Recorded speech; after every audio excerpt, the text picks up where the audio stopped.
시청자 여러분, 개천절 연휴 잘 보내고 계십니까? 뉴스데일리 베스트 민앵커입니다.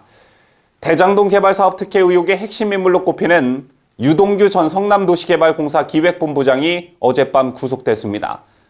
대장동 개발 의혹과 관련된 첫 구속 사례인데요.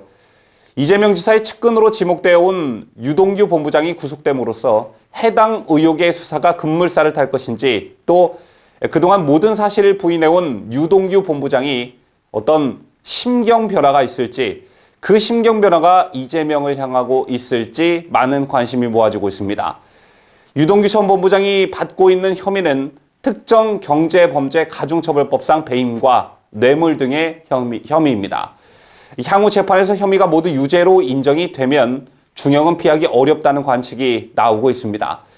특가법상 뇌물수수죄는 수뢰액이 1억 원 이상이면 무기징역이나 10년 이상의 징역에 처하게 되어 있고요.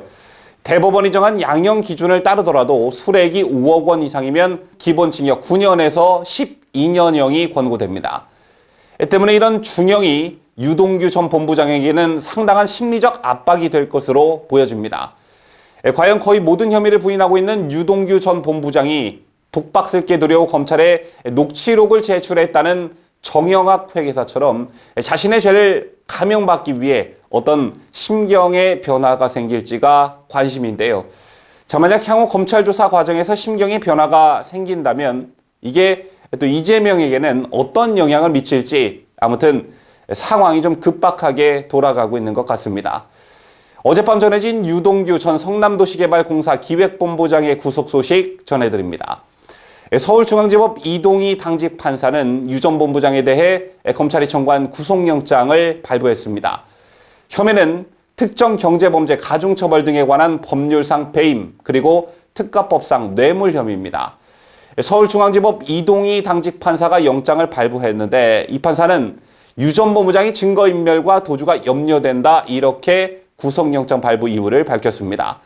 압수수색 과정에서 휴대폰을 창밖으로 던지는 등 증거인멸을 시도했었죠. 또 압수수색 당시 머무르고 있던 오피스텔은 불과 일주일 전에 이불 하나만 달랑 들고 이사한 집으로 알려졌는데요. 이런 점들이 구속영장 발부의 결정적인 요인이 된 듯합니다. 현재 유동규 전 본부장은 거의 모든 혐의를 부인하고 있습니다.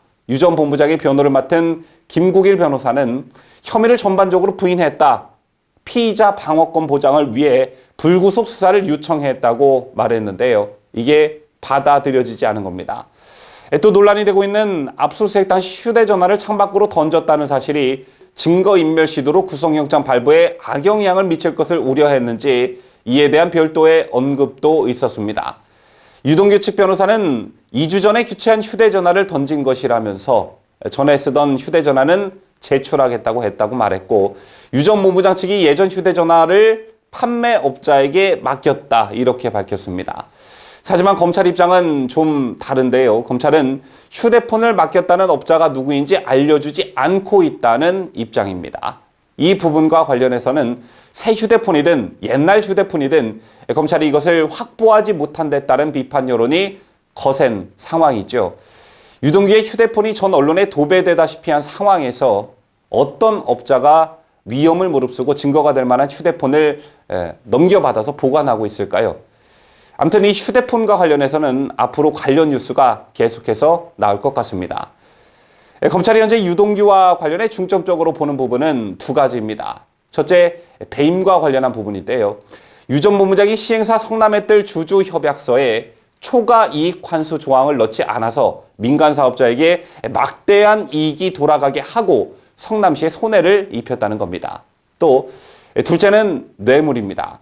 유 전 본부장이 대가로 화천대유 측에 11억 원의 수익금도 나눠받았다는 그런 내용인데, 하지만 검찰이 진짜 밝혀야 할 것은 따로 있죠.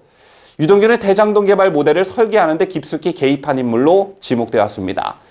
이재명 경기도지사도 대장동 사업 설계자는 자신이고 유동규는 실무자라고 밝힌 적이 있는데요. 핵심은 이겁니다. 유동규가 성남도시개발공사 재직 시절에 대장동 29만 평의 아파트를 짓는 어마어마한 사업을 주도하면서 이를 공영개발로 포장했고, 화천대유와 천화동인 등 극소수의 특정인 참여자에게 수천억 원의 특혜가 돌아가도록 했다는 의혹. 이 과정에서 개발 사업자로 성남애들이 선정이 되고 주주 구성과 또 수익금 배당 방식을 결정하는데 핵심적 역할을 한 대가로 유동규는 과연 무엇을 받았는지, 무엇이 약속되어 있었는지 이 부분하고요. 천화동인 지분 일부를 차명으로 소유했는지, 만약 유동규가 차명으로 어떤 돈을, 금액을 소유했다면 그 지분에 따른 돈은 어디에 짱 박아 뒀는지, 이 돈이 혹여나 정치권으로 흘러들어가지는 않았는지, 그리고 최종적으로는 이재명 경기도지사와의 어떤 커넥션이 있는지, 이 점이 핵심일 것입니다. 일각에서는 이번 사건이 꼬리에 꼬리를 물고 있는 만큼 유동규라는 꼬리 자르기로 수사를 마무리할 것이다라는 비관적 전망도 나오고 있습니다. 의혹만 남부하고 황당한 수사 결과가 나왔던 옵티머스와 라임 사건처럼 될 것이다 라는 것이죠. 자, 하지만 이번 사건은 여권 유력 대선 주자인 이재명 경기지사가 연루됐을 가능성이 큰 만큼 미래 권력의 갈대처럼 눕는 검찰의 속성이 이번 사건에서도 나온다면 굉장한 국민저항에 부딪힐 거란 사실을 명심해야 할 것입니다.